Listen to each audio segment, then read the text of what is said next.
अक्सर कुछ लोग सवाल करते हैं कि बाबा साहेब अम्बेडकर सिर्फ हिंदू महिलाओं के लिए ही हिंदू कोड बिल क्यों लेकर आए थे? सिर्फ हिंदू महिलाओं के अधिकारों के लिए ही कानून क्यों बनाया? मुस्लिम महिलाओं को उस समय इसमें शामिल क्यों नहीं किया गया?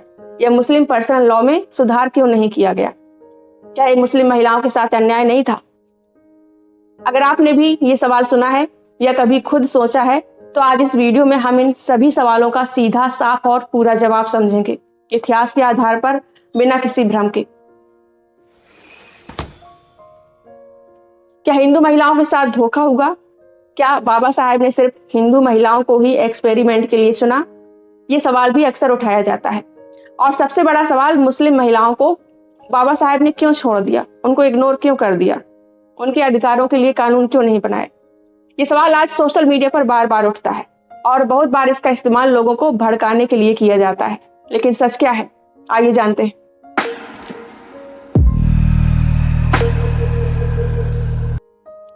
आज का वीडियो सिर्फ एक सवाल का जवाब नहीं है, बल्कि उस सोच को समझने की कोशिश है जिसे तोड़ मरोड़ कर हमारे सामने परोसा जाता है। तो वीडियो को ध्यान से सुनिएगा, क्योंकि हो सकता है आज के बाद आपका नजरिया पूरी तरह बदल जाए। सबसे पहले हमें ये समझना होगा कि 1947 से पहले भारत में महिलाओं की स्थिति क्या थी। आज हम जो अधिकार सामान्य मानते हैं, वो उस समय सपने जैसे थे। हिंदू समाज में बेटी को पिता की संपत्ति में अधिकार नहीं था। शादी के बाद महिला पूरी तरह पति पर निर्भर हो जाती थी। तलाक का कोई अधिकार नहीं। विधवा का जीवन मानो सजा। सोचिए, एक महिला अगर दुखी शादी में है तो उसके पास क्या विकल्प था? कुछ भी नहीं। अब यहाँ आते हैं बाबा साहेब के विजन पर। उन्होंने एक बहुत बड़ी बात कही थी। किसी समाज की प्रगति को इस बात से मापा जाना चाहिए कि उसकी महिलाओं की स्थिति कैसी है। यानी अगर महिलाओं के पास अधिकार नहीं है तो वो समाज कभी आगे नहीं बढ़ सकता। इसी सोच के साथ उन्होंने हिंदू कोड बिल तैयार किया था। अब सवाल है, आखिर ये बिल था क्या? ये कोई छोटा मोटा कानून नहीं था, बल्कि एक पूरा सामाजिक क्रांति पैकेज था। इसमें क्या क्या था? महिलाओं को संपत्ति में बराबरी, तलाक का अधिकार, शादी को पवित्र बंधन के साथ साथ एक कानूनी अनुबंध बनाना, विधवा को अधिकार, गोद लेने का अधिकार। अब आप खुद सोचिए, आज ये सब सामान्य लगता है, लेकिन उस समय ये कितना बड़ा बदलाव था। अब यहाँ कहानी में ट्विस्ट आता है। इस बिल का सबसे ज्यादा विरोध किसने किया? हिंदू समाज के अंदर ही रूढ़िवादी लोग। उन्हें लगा कि इससे परंपराएं उनकी टूट जाएंगी, परिवार खत्म हो जाएंगे, महिलाएं सिर चढ़ जाएंगी। इतना विरोध हुआ कि आखिरकार बाबा साहेब को कानून मंत्री पद से इस्तीफा देना पड़ा। सोचिए, जो व्यक्ति महिलाओं के अधिकार के लिए लड़ रहा था, उसे इस सिस्टम ने बाहर कर दिया। अब आते हैं उस सवाल पर जो हर जगह पूछा जाता है कि बाबा साहेब ने मुस्लिम महिलाओं को क्यों छोड़ दिया? उनके अधिकारों के लिए वो क्यों नहीं लड़े? अब यहाँ पर पूरा मामला समझने के लिए एक बहुत जरूरी फर्क समझिए, और यही वो बात है जो अक्सर लोगों से छुपाई जाती है। सबसे पहले हिंदू समाज को देखिए। आजादी से पहले हिंदू महिलाओं के लिए कोई एक साफ, तय और मजबूत कानून नहीं था। उनकी जिंदगी बस चलती थी, अलग अलग परंपराओं पर, अलग अलग जातियों के नियमों पर और शास्त्रों की अलग अलग व्याख्याओं पर। यानी कहीं कुछ नियम, कहीं कुछ, और ज्यादातर जगहों पर महिलाओं के अधिकार लगभग ना के बराबर थे। अब दूसरी तरफ मुस्लिम समाज को देखिए। वहां पहले से एक सिस्टम मौजूद था जिसे कहा जाता है मुस्लिम पर्सनल लॉ। यानी कि शादी, तलाक, विरासत जैसे मामलों में पहले से एक कानून लागू था। अब खुद सोचिए, एक तरफ पूरा सिस्टम बिखरा हुआ है और दूसरी तरफ पहले से एक कानून मौजूद है, तो सुधार कहां से शुरू होगा? वहीं से जहां सबसे ज्यादा जरूरत है। इसलिए जब हिंदू कोड बिल लाया गया तो उसका मकसद किसी को नजरअंदाज करना नहीं था, बल्कि उस समाज को सुधारना था जहां महिलाओं के पास कोई क्लियर कानूनी अधिकार ही नहीं थे। तो जवाब यह है कि मुस्लिम महिलाओं को उन्होंने इग्नोर नहीं किया, बल्कि उनके पास पहले से कानून था और हिंदू महिलाओं के पास नहीं था। और यही है इस पूरे मुद्दे का सबसे बड़ा और सबसे छुपाया गया सच। अब यहाँ एक और बड़ा सवाल उठता है, अगर मुस्लिम पर्सनल लॉ पहले से था तो क्या उसमें सब कुछ सही था? क्या उसमें महिलाओं के पास कोई भेदभाव नहीं था? सच्चाई क्या है? नहीं, ऐसा बिल्कुल नहीं है। मुस्लिम पर्सनल लॉ में भी महिलाओं के अधिकारों को लेकर कई तरह की असमानताएं रही हैं, अभी भी। जैसे तलाक के मामले में असमानता, विरासत में कम हिस्सा, शादी और फैसलों में पुरुषों की ज्यादा ताकत। अब यहाँ ध्यान देने वाली बात यह है कि समस्या सिर्फ एक धर्म में नहीं थी, समस्या हर उस सिस्टम में थी जहां कानून बराबरी पर आधारित नहीं थे। तो फर्क क्या था? हिंदू समाज में सुधार पहले से शुरू हुआ, मुस्लिम समाज में सुधार बाद में धीरे धीरे आया और आज भी उस पर बहस जारी है। यानी असली मुद्दा क्या है? किसी छोड़ा गया नहीं, बल्कि सभी महिलाओं को बराबरी कब और कैसे मिली। और यही वो सवाल है जिस पर हमें आज भी बात करनी चाहिए।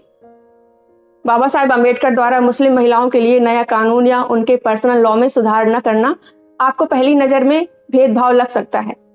हाँ, यह गलत है, लेकिन जरा उस समय का माहौल समझिए। देश अभी अभी विभाजन से गुजरा था, लाखों लोग मारे गए, करोड़ों लोग बेघर हुए, हिंदू मुस्लिम तनाव चरम पर था।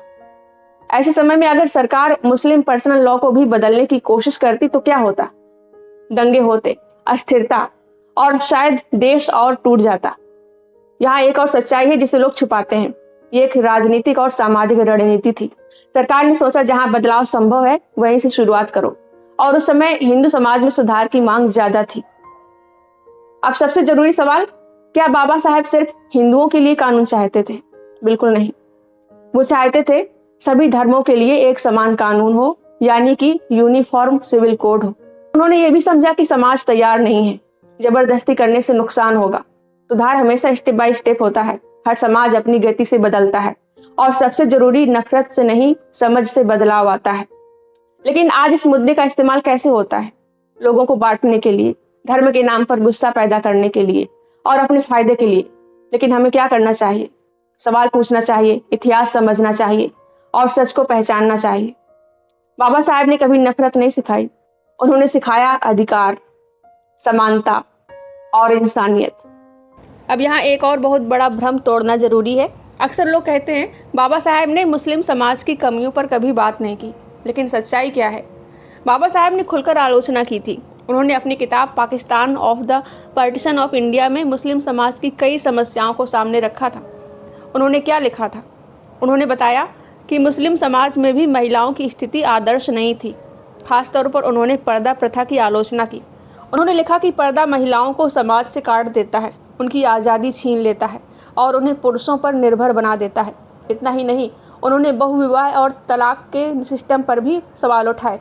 उनका मानना था कि कोई भी समाज, चाहे वो हिंदू हो या मुस्लिम हो, अगर महिलाओं को बराबरी नहीं देता तो वो समाज प्रगतिशील नहीं हो सकता। यानी साफ है, बाबा साहब सिर्फ एक धर्म की कमियों पर नहीं बोले, उन्होंने हर उस सिस्टम की आलोचना की जहां महिलाओं के साथ अन्याय हो रहा था। लेकिन फिर भी सवाल उठता है, अगर उन्होंने मुस्लिम समाज की आलोचना की थी तो कानून क्यों नहीं बनाया? इसका जवाब वही है जो हमने पहले समझा। देश का संवेदनशील माहौल, विभाजन के बाद का तनाव और सामाजिक स्वीकार्यता की कमी। तो सच क्या है? बाबा साहब ने मुस्लिम समाज को नज़रअंदाज नहीं किया, उन्होंने आलोचना भी की थी और सुधार की ज़रूरत भी बताई थी। लेकिन हर बदलाव एक ही समय पर हर जगह लागू नहीं किया जा सकता। तो जब भी कोई हमें आधे अधूरी सच से भड़काने की कोशिश करे तो हमें रुकना चाहिए, सोचना चाहिए और जानना चाहिए कि पूरा सच क्या है। अगर आपको ये वीडियो पसंद आया हो तो लाइक करें, शेयर करें और हाइप भी कर दें, और कमेंट में जरूर बताएं आपका इस मुद्दे पर क्या विचार है। मैं मिलती हूँ आपसे अगले वीडियो में एक और जरूरी सच के साथ। इस वीडियो को देखने के लिए धन्यवाद। एक और ज़रूरी सूचना, अब आप मेरे इंस्टाग्राम पेज shashi.kushwaha9192 और फेसबुक पेज समाज का सच पर भी जुड़ सकते हैं। मैं वहाँ भी बिहाइंड द सीन्स अपडेट्स और एक्स्ट्रा कंटेंट शेयर करती हूँ। ज़्यादा जानकारी के लिए और मेरी मदद के लिए इस वीडियो का डिस्क्रिप्शन बॉक्स चेक करें। Thank you. चैनल को सब्सक्राइब ना किया हो तो सब्सक्राइब कर लें। मिलते हैं अगली वीडियो में। धन्यवाद।